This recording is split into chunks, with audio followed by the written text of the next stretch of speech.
Hey guys, it's me, Desi Arnaz, professional real estate investor, and today I'm going to be talking again about seller financing, because I know that I've touched on it in previous videos, but today I'm going to go into a little more detail about it.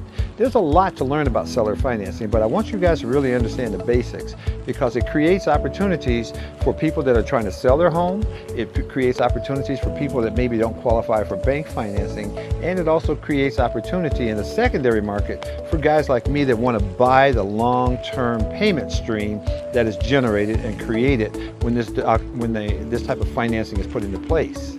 So let's talk about that. In order to understand seller financing, we should probably compare it to a traditional financing scenario.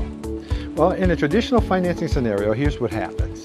A person that wants to buy a house approaches the seller and says, look, I want to buy your house. And the seller says, great, go get some money and pay me. Unless you have cash, then if they don't have cash, the buyer goes to a bank and the bank says, hey, we'll lend you 80 cents on the dollar. You come up with 20 cents on a dollar.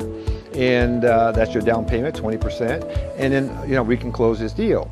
So when the transaction closes, the bank wires 80% of the price to the seller.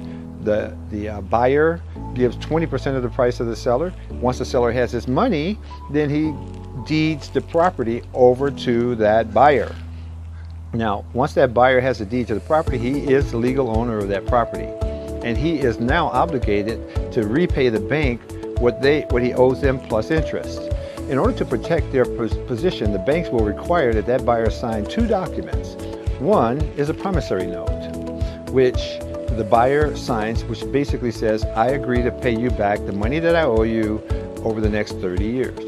The other document that the bank will require to be signed is called a mortgage. And on the mortgage, the buyer says to the bank, if I fail to pay you back as agreed in the note, then in fact you can foreclose on me and take my house. And that's the language that's inside the mortgage.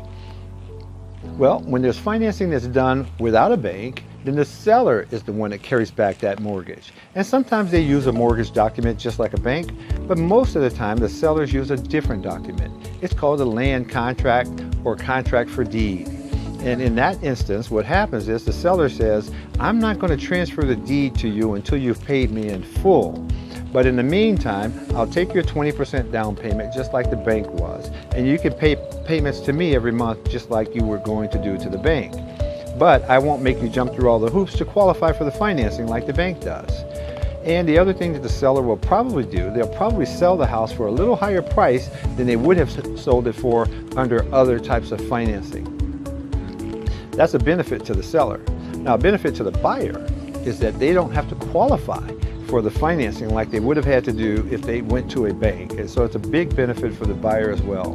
Maybe they don't qualify. It doesn't necessarily mean that they have bad credit, but for example, maybe they've only been in business for a year and a half. Most banks want you to be in business for at least 2 years before they'll let you finance a mortgage, so things like that come up. Sometimes banks say, hey, you have too many mortgages, and therefore we won't give you another mortgage. And they do that with investors. I've certainly had that happen to me. So there are a lot of reasons why the seller may want to carry the financing and the buyer might want the seller to do so. So here's the key though. Once that financing is in place, the seller has an option to sell their mortgage or contract for deed to a company like mine, because we buy their position and we collect payments over the next 20 or 30 years from that buyer of that house, as opposed to the seller waiting for their money.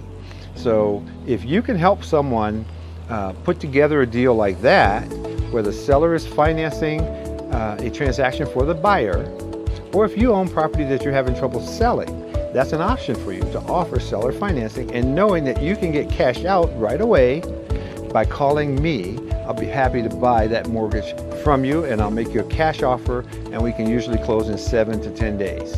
So there you go, guys. But here's the bottom line. You need to be investing. You need to be investing in real estate, or you need to be investing in real estate paper. One of the two, but you need to be investing in real estate. Get out of the stock market, guys. Get out of the bond market.